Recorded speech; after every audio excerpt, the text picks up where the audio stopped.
I guess the people that I've seen that have been the most successful do end up getting either an advocate to sit with them, or they end up getting an attorney to sit with them. And I think some of that is because that individual is able to take the emotions out. At the end of the day, when you sit down in a meeting, if you can get everybody to agree, we're going to do it for the best interest of the child, you can get so much further. But sometimes what happens is parents get loud, they get upset, they get frustrated, and then people are human. So they get defensive. They do. I mean, I've done compliance on the other side, so I know what it looks like on the other side. This is Megan, owner of Dyslexia On Demand. And I'm Eryn, owner of Advocate to Educate. And we are the Don't Call on Me podcast. We are here to talk about dyslexia, to remove the stigma, to hear what families really go through, and to share their stories.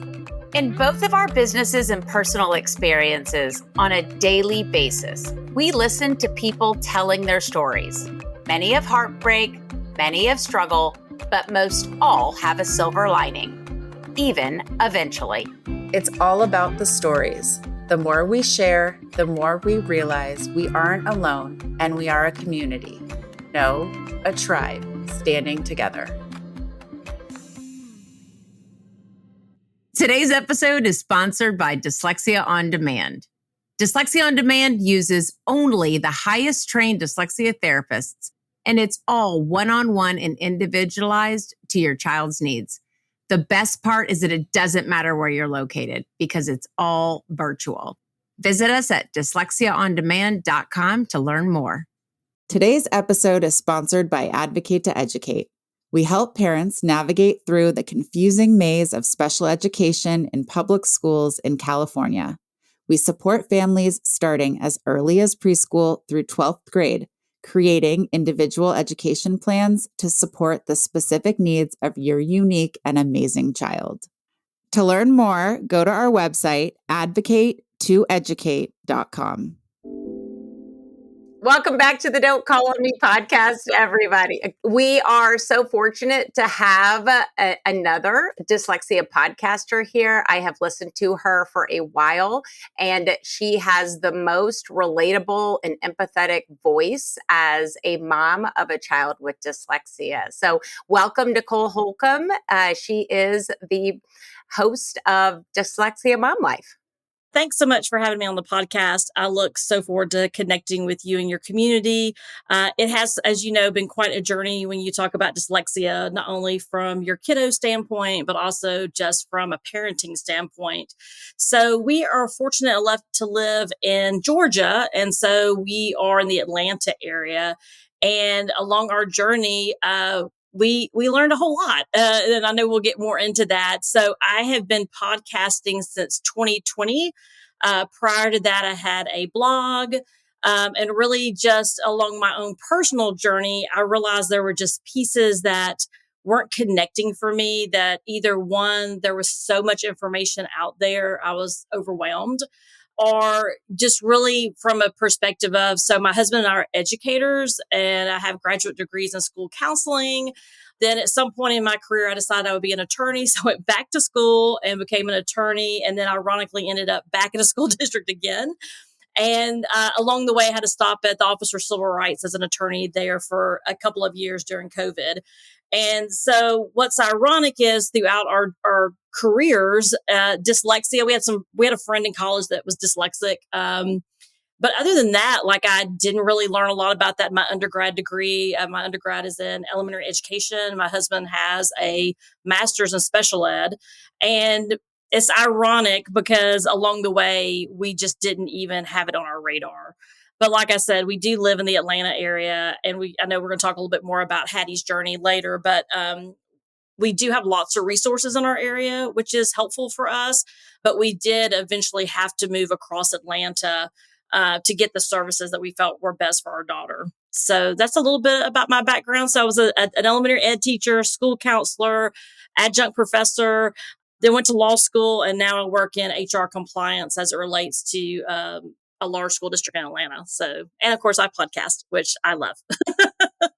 That's a lot. Yeah, no, I was going to say that's quite the accomplishment. And I also just want to say too that it is ironic, Nicole, that you guys have such a wealth of educational background, but did not know about dyslexia, because that really wasn't touched on in any of your higher ed courses. And that is very typical. It is starting to change, but we're really far from where we need to be. So why don't you start out by telling us a little bit more about Hattie, when you guys learned that she had dyslexia, just kind of Sure. the emotional side of that piece as it relates to parents and to Hattie, and then what support has looked like for you guys in your area. And just to go back a piece, one of the reasons I started the blog and then the podcast was really because as I thought about our personal journey, and we have all this education, and we kind of know, like literally, I could walk down the hall and find the special ed person in charge of my district. We had resources, but we still were just as lost as any other parent. Yeah. Because again, the dyslexia journey, you find it when you need it, right? And so the community is amazing. But again, I just felt like, we're educators. And if we don't know, the parent that just rolls up at car line surely doesn't know, right? Mm-hmm. For us, really, like early on, we started pre-K in a private pre-K, really because of speech articulation. Our daughter was having a really difficult time being understood and really being able to articulate words. And so we went ahead and provided her with some speech therapy pretty early on. I want to say, I don't know, maybe 2-3 years old. A friend of mine said, even though you're in a private pre-K, the public school will provide tutoring or provide speech therapy at your school. I was like, okay, well, let me go walk down the hall and figure this out. So I did. They pushed into her school. And then we also did private speech therapy outside of that. So we did that for a number of years with her.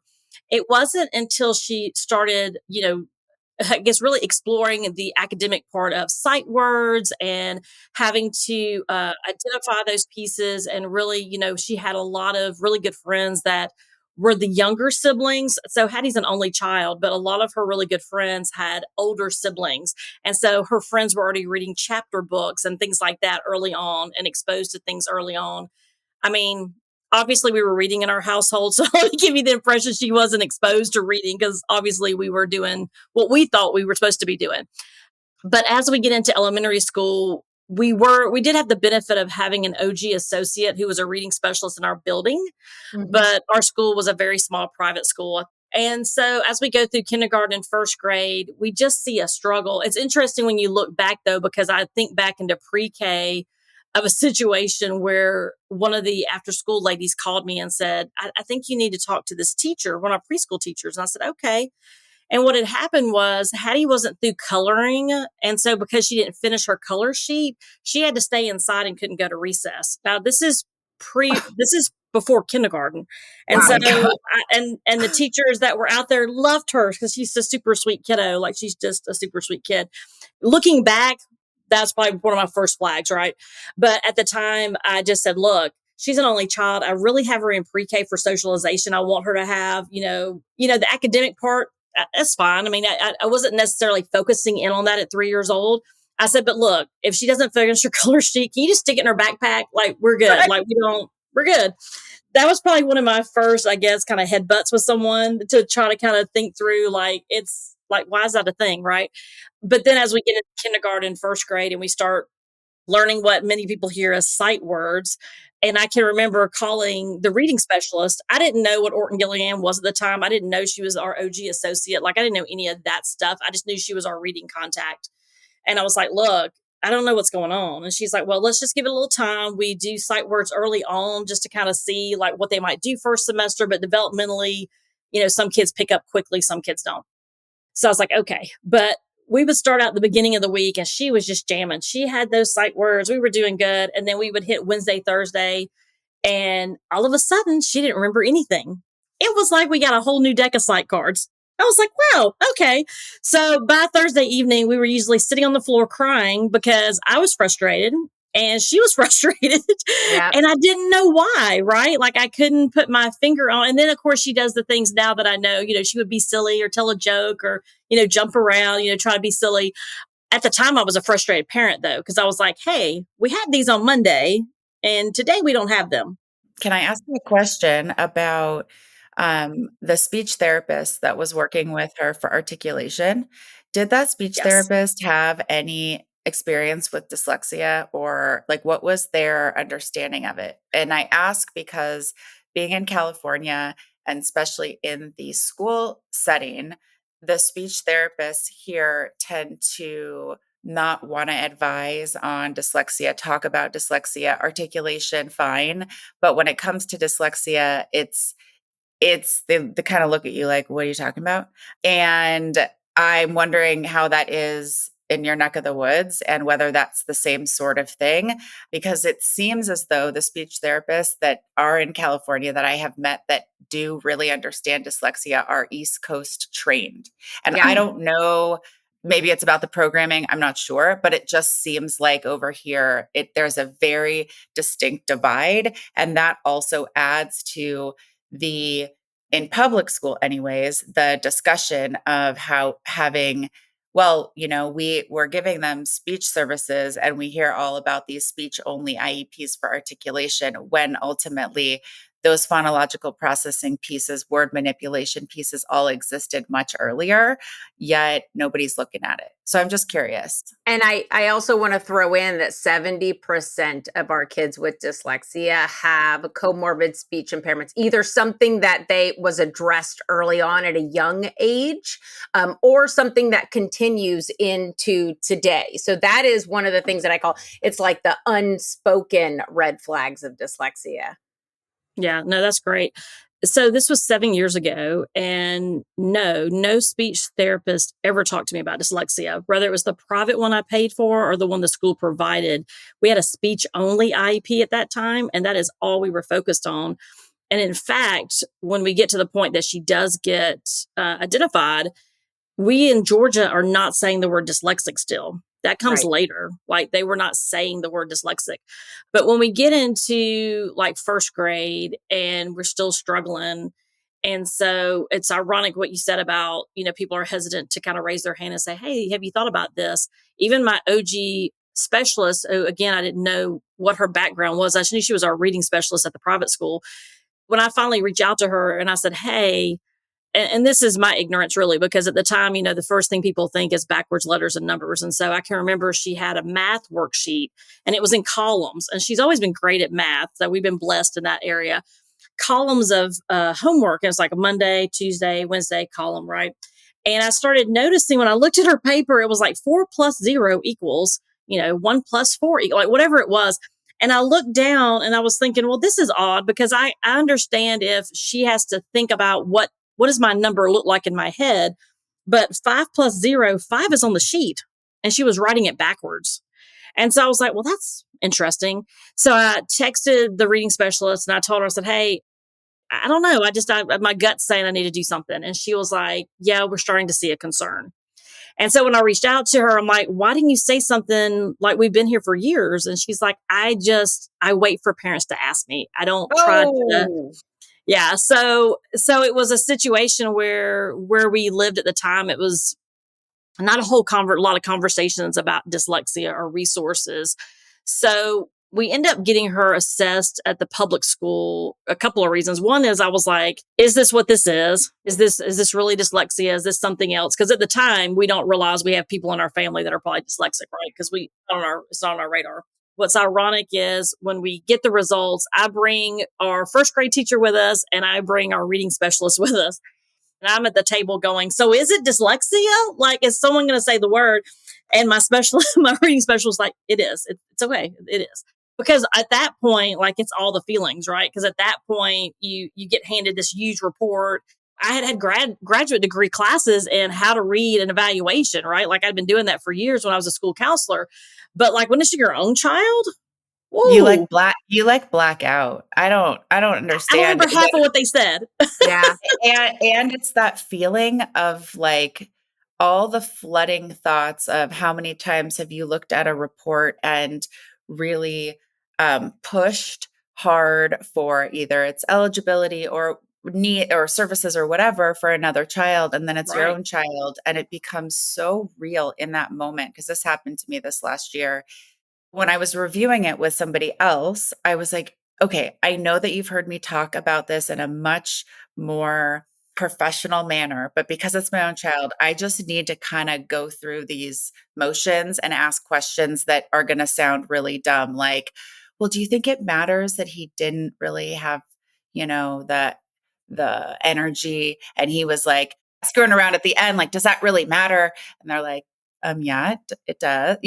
Things like that, where you would, of course, for somebody else's kid, that those would be the points you'd be like driving home. But when it's your Right. own, it's even more so. I mean, I think that the biggest gift you can have being an advocate for what I do is being able to experience what it's like to advocate for your own child and be uncomfortable, because you Mhm. truly understand the why parents need your help and what happens to your whole nervous system when it's your own child. It's just, I mean, I think more educators need to hear this also, because a lot of educators have their own kids in their own schools. And I've heard teachers who have their kids in schools say it is really difficult to advocate for their own kids in the schools that they work in.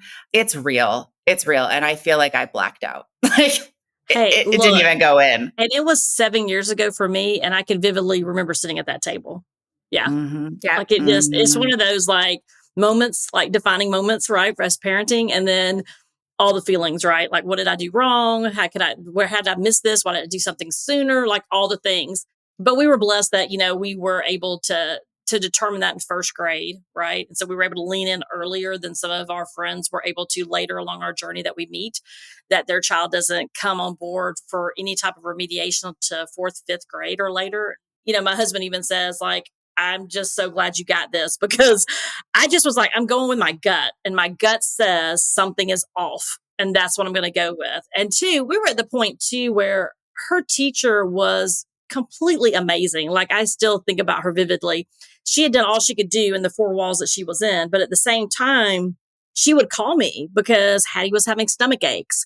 She was having headaches. She was starting to physically have symptoms. Loved school, loved her peers, but as you can imagine, I try to describe to people, I mean, when you're sitting around, even if it's 10 kids or five kids, right? You're sitting around and your work looks different, right? And she'll tell Yeah. me now some stuff that happened then that she just really couldn't, I guess, explain to me, that she explains to me now that she's older.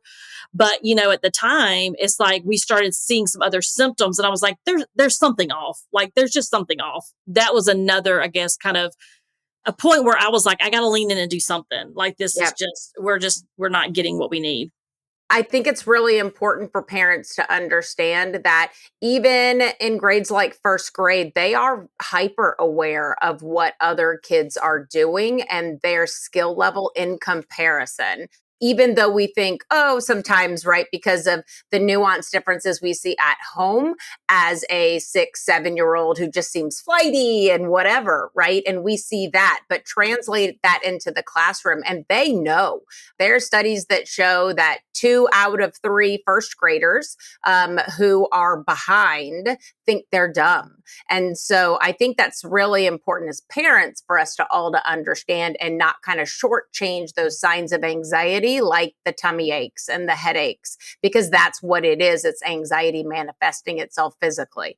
That piece, the amount of competitive or competition, I should say, in even first grade, they're doing, for instance, I know a lot of schools are using iReady, all those like online programs, right? And my own kid came home the other day and said, so and so is already at, X. Can you help me get through all this? And I was like, what do you mean help you get through? And he's like, well, I can't do the math fast enough. So can you help me? Because I want to get the 5 stars too. Because if we get the 5 stars, then we get this and that. I said, like, honey, there's no point in doing this if this isn't at your pace. Like it's supposed to be fun, not supposed to be a competition. Yet it's drilled in by the teachers as well with reward systems. So it's odd. But I was going to ask you a question about Atlanta being a state where you don't have to give consent for the IEP and that process. And I'm just curious how that, or if that plays into any part of this additional process, because I've had some clients from Atlanta and it's such a different mindset to go through the IEP process when the school team's going to do what the school team's going to do anyways, or not do with consent or not. And that's probably also why you see we have lots of dyslexia schools here, and we have lots of private schools that offer dyslexia programs within their school. And I think a lot of that is a response to what is being provided at the K-12 level. For us, our district was changing over superintendents at the time, and we were not doing structured literacy and phonics and all of that. So we made the decision to move across Atlanta, probably an hour and a half away. We sold our house and moved to the other side of Atlanta where we would have more access to resources for her. And so we did decide to go to a dyslexia school. We can talk about how people feel about that all day long, but for us, it was the best choice. We only had the one child to consider. For her, we were already doing OG tutoring multiple times a week and speech therapy, and it wasn't enough. So we were looking at pretty heavy remediation coming into second grade. And we just decided she would be better at a school where everybody was dyslexic. Every kid she looked at was dyslexic. I can remember we went on a tour of the school, and the admissions person said, a little girl asked her in the hallway, Miss So and so, are you dyslexic? And the admissions lady said, No, man, no, sweetie, I'm not dyslexic. And she said, I'm so sorry. Like Oh, it was just the mindset at the school was different. yeah. And so she could not have to have that. I don't want to say a stigma, but she didn't have to have that carried in with her as a negative something because it was celebrated every day. I found that a good amount of people do end up going private, especially like we have some schools that are very prescriptive on like 2 years in, 2 years out. They're 30 something $1,000 a piece. Ooh, So it just depends on, and then, there's different programs at different levels depending on where you want to go and how much you want to pay. Some of them are very, very selective. Some of them aren't as selective, but you just have to figure out is like, it really goes back to your child's profile, right? Like, what can they support? What comorbidities do they have? What are those dyslexic sisters that they bring along in the car? And so if they're presenting differently, then not every school can help them. So it really is, they look at it on a case by case basis. And so for us, it worked out. But I know there's many times my husband's looked at me and said, I found this case at, Atlanta Public Schools where someone sued the district and got it paid for, right? And I said, well, did you read the facts of that case? The kid failed for 4 years. right. So we can throw her in public school, but I can't tell you what that's going to do to her. So, you got to lean in where you are, right? And so sometimes that is the best option for a family. And so I get that. But it is an uphill battle because many times at IEP meetings, your school staff outnumbers your parents, right? As far as votes and things like that. So, yeah.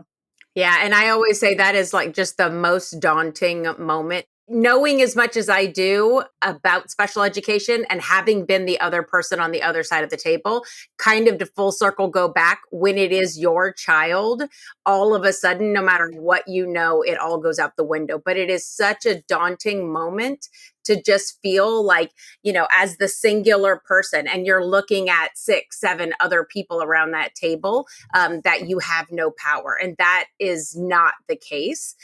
Maybe in a state like Georgia, it is. But in a lot of other states, I always say you're the most powerful person at that table because they really need your signature. I guess the people that I've seen that have been the most successful do end up getting either an advocate to sit with them, Yeah. or they end up getting an attorney to sit with them. And I think some of that is because that individual is able to take the emotions out. Because Mm-hmm. when you sit at the table and it's your child, right? Like, you're trying to do what's best for your child. I always tell people, if everybody at the table thinks about the best interest for your kid, because I've got a friend now calling me, her child's dyslexic but's being bullied.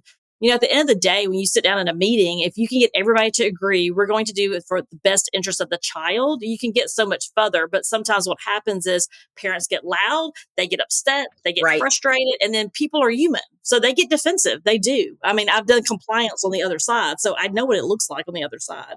And that makes it more difficult. So sometimes when you have someone at the table that they have relationships with too, sometimes, right? You may have certain advocates that work in certain districts. And so they can call someone and Mm-hmm. go, look, y'all getting this wrong. Let's work together and get this Right. right. But you do have some parents that are successful. It's just, every situation is a little unique, I guess, in that piece.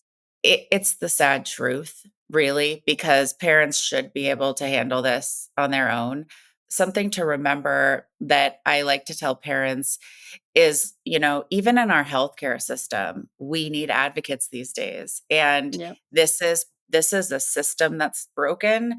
And so it's not a personal attack on your family. It's not personal, but at the IEP meetings, unfortunately, we've got administrators that are higher up that are telling their teachers to zip Mm-hmm. it, that are Yep. telling them, that are just saying, don't say anything, or that they're reaching out to them for support and they're not getting any response. So they don't know what to say. I've been in too many meetings where I know the people there, their hands are tied, but I find it very interesting when they start digging in the like digging for kind of no reason. And that's when it feels very personal. When it's like, I know that they're not even the decision makers, but they start going off and talking about why the kid may or may not need whatever we're talking about. And you're just looking at them like, I, I don't understand. Like, why are you making this worse? So when there's somebody else in there that can recognize when things start to get personal, when things start to kind of collapse, and we're no longer talking about, all right, forget all the things you guys can't do. What can you do? Even if it's just between now and when we can talk to the higher up or whatever. It's really, really sad to me that some districts just draw the line in the sand, and they will like right now I have this case. They're going to make a decision that's going to cost them way more money than it would if they just went with what we're suggesting. Yet they just want to stand firm. If you think about what our kids look like, right? When you think about the stigma around special education in general, and then you think about dyslexic kids, they look different, right? You can't look at them and tell they're dyslexic, That's right? right. They're a different makeup, and they have strengths, and they're able to do things that are amazing. And for educators that don't understand dyslexia, which unfortunately is the majority of us, right? Is that when you're faced with those situations, they're speaking out of what they know, not realizing that they don't know stuff, right? Now, see, I'm Right. different because I'm very much, well, we were really big in our district about strengths finders. So I'm very much on the learners end of like my strengths. And so, like, listening to podcasts, reading books, like digging in, like I'm doing all the things because that's my personality. But not every educator does that, right? And so I think when I hear those things at the table, I think this is someone that doesn't understand dyslexia, especially when they're saying things like, "Oh, no, I don't think she needs that," right? Like she's being successful with a C, and I'm like, So having those conversations, and when you can have an expert at the table that really understands dyslexia, right, is helpful. But it's also awkward when you're at a table talking about eligibility and things of that nature to say, so do y'all understand dyslexia? So let me tell you what it is, right? Because then like that power play becomes like very difficult in a room to maneuver around. Then at that point, this person doesn't understand dyslexia because our Mm-mm. kids are bright and they are fantastic and their intelligence is not, at a minimum to qualify, right? Like some of our kids are off the charts with their IQ and things of that nature. So I think it looks different. And I still hate that I still hear people say, "Oh, your child's the first dyslexic I've had." I'm like, "Yeah, Oh my no, God. Oh no." yeah. So I still have people telling me that. I'm like, "Oh, yeah, no."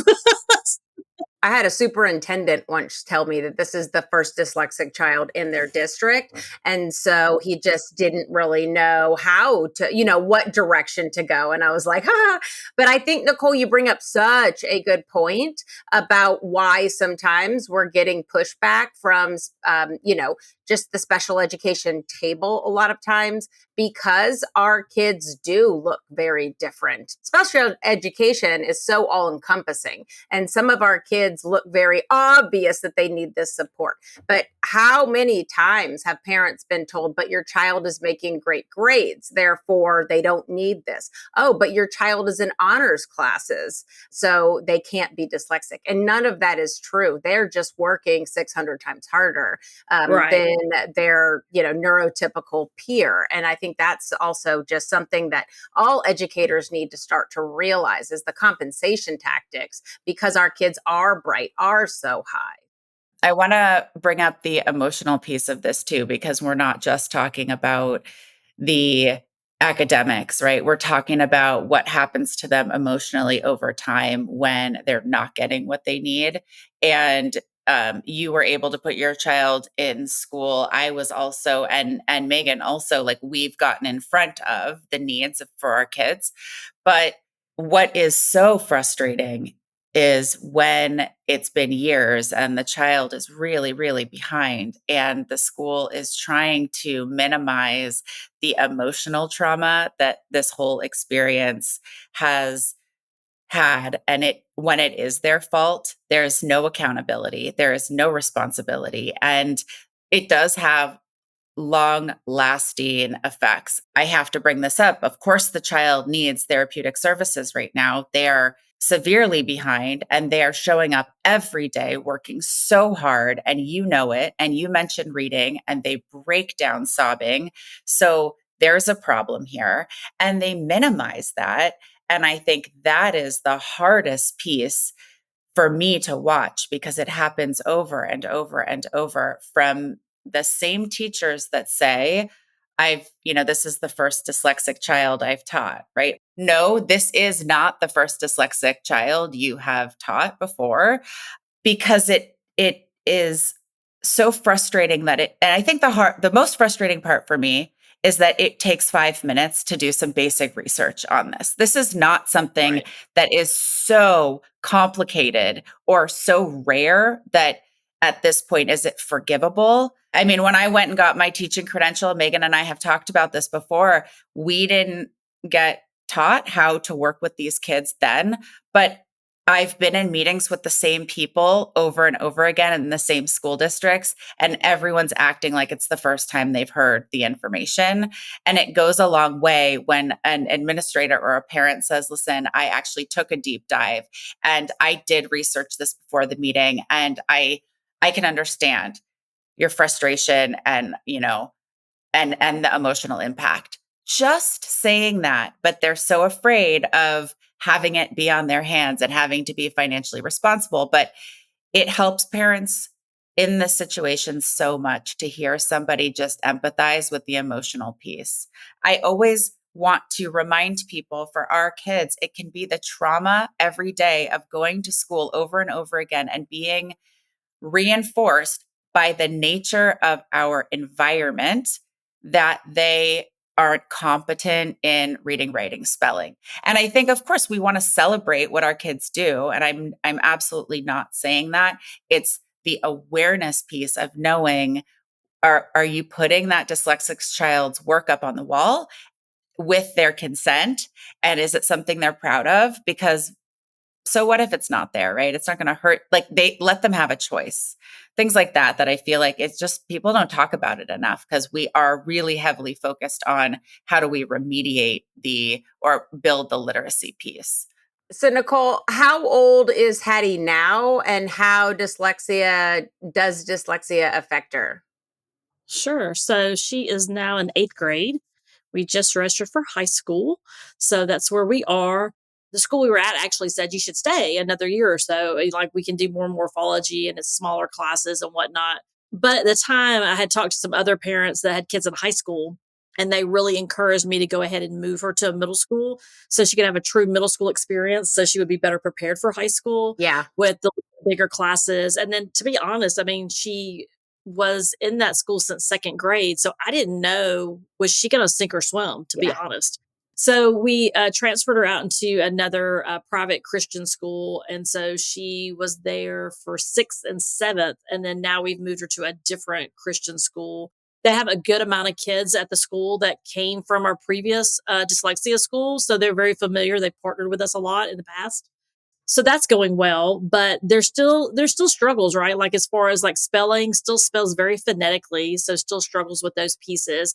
Ironically, while she was in, I guess, 6th grade, she was really, I think, trying to just figure out where she fit, because at both of these schools, they're pre-K through 12. So some kids have been together forever. And so there were some kids at her lunch table reading Keepers of the Lost Cities, Shannon Messenger's book. And I know people can't see, but necessarily, but it's 800 pages. It's huge.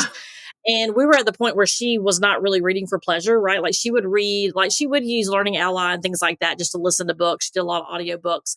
But at that point, she fell in love with books. And so you will not see her right now without a book. Like she's like, that's just Wow. where I'm safe. Right. But I think she uses that probably as an escape Yeah. because now she's able to be the quiet kid in the corner that's reading. Right. Mm-hmm. So from a social standpoint, when we left that school to transition her out of the dyslexia school, I went and got a private assessment. And I will tell you, I think that's a mistake I made. I wish I'd done it in first grade because it dug into so much more than the public school was looking for. Yeah. And I was able to get, social anxiety and like some really pieces that really helped us see a whole picture for her and for us to understand her anxiety better and things like that. The speech piece that she has and has had, it's gotten better, but inside her, it's still there, right? I'm very extroverted, so I don't meet a stranger. Like, I just walk up and start talking to you. Like, if I saw you at a conference, we would be quick friends because I'm just going to talk to you. She just not. She's kind of an old soul. She kind of looks around to see, like, are you worthy? Are you a safe space kind of thing? From a maturity level, she's just kind of above her peers at that point. But I would say that's probably our biggest struggle right now. And she wants to be an author now. I told her, I said, you're at a good place because when I was your age, we didn't have, people we could pay to edit our project, or we didn't have all these assistive technology tools that we have now. And so she really loves those pieces. But like when I see her writing, it's still very phonetic. It's still, teachers are still counting off for spelling. And I have to raise my hand and go, remember, our service plan says you can't count off for spelling. So could we talk about that? We do have a kind of a case manager at both the schools I was at that is our point of contact when we do have those times when we need help, because no matter where you are, they're still humans and people still don't understand it 100%. So we have to have conversations about those pieces. And I think from like a social emotional piece, I think it's still, it's still something she is part of her. It's still something she carries with her.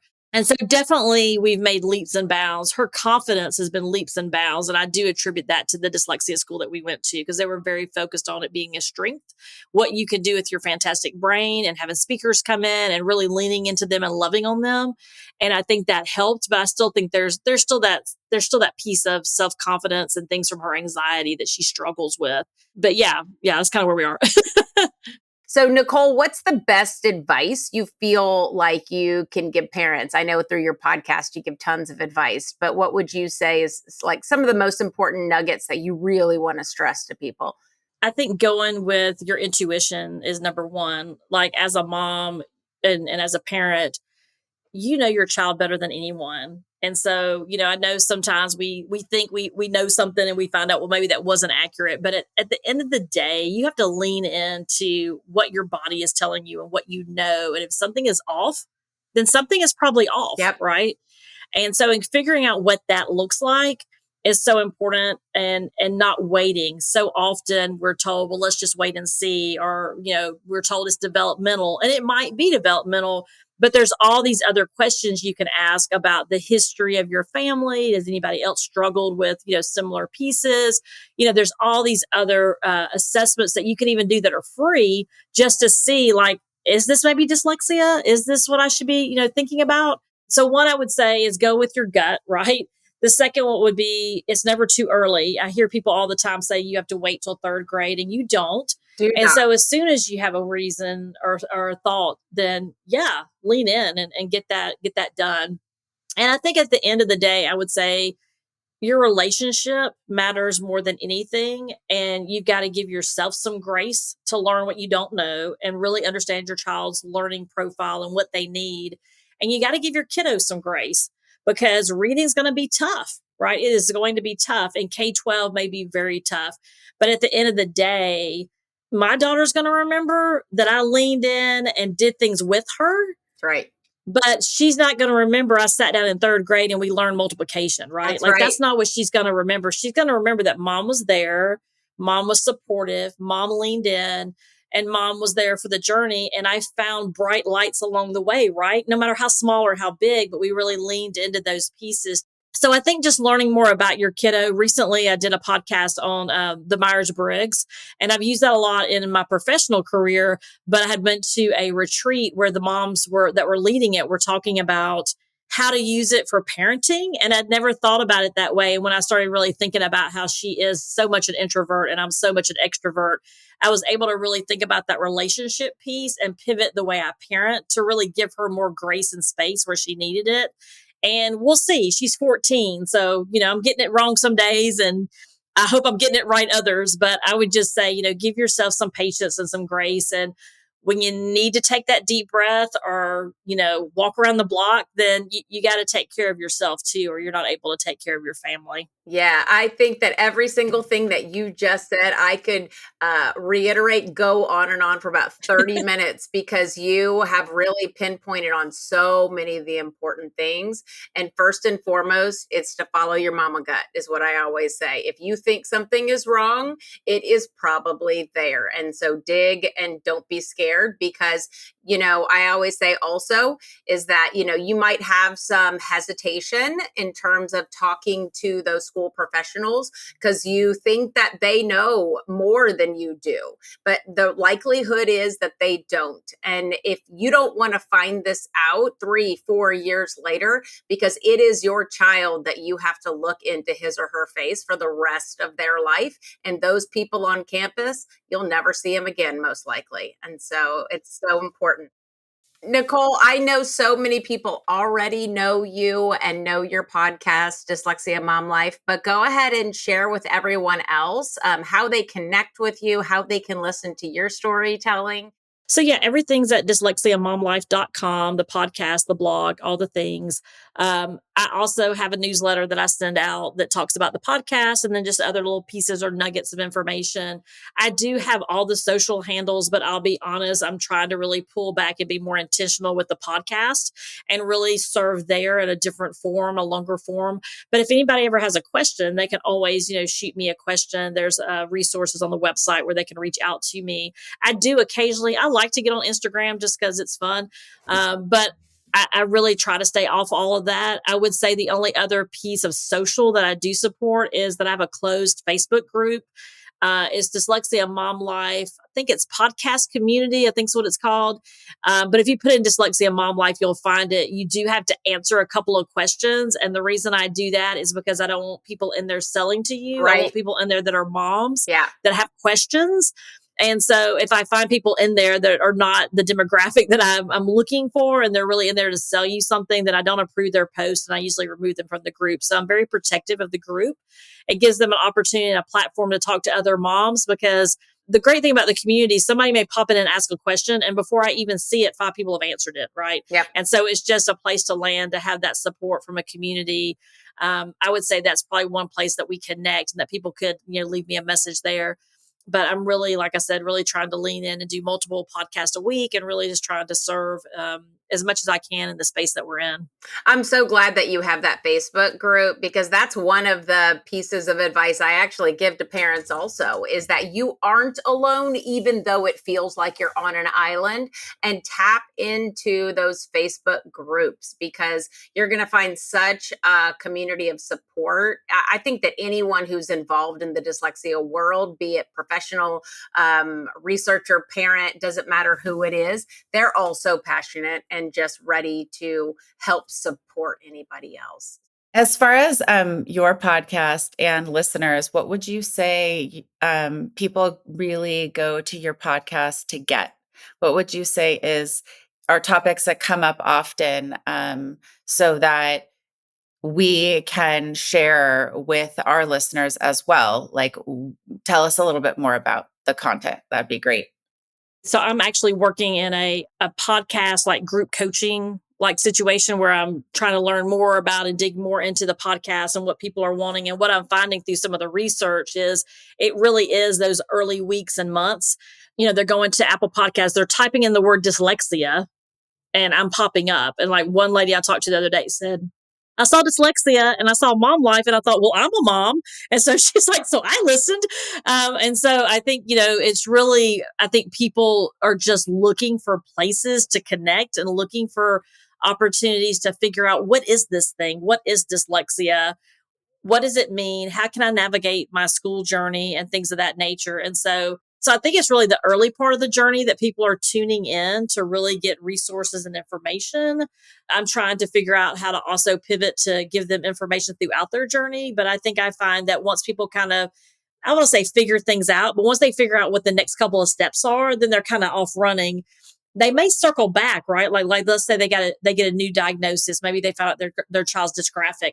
They might circle back again, right, to listen to some of those episodes about other dyslexic sisters or comorbidity or however you want to say that. So I find that a lot of it is that dyslexia education and then how to navigate around that in relationships with schools and relationships with their child and those pieces as well.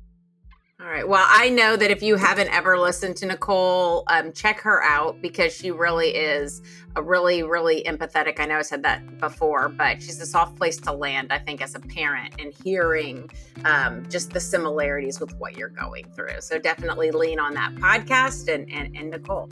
So, well, thank you so much for being with us today. Thank you. I've really enjoyed talking to you and getting to know you further. That's it for today's episode of Don't Call on Me. If you enjoyed this conversation, share it with someone who might need to hear it. We'll be back soon with more real stories and shared strength of living with dyslexia.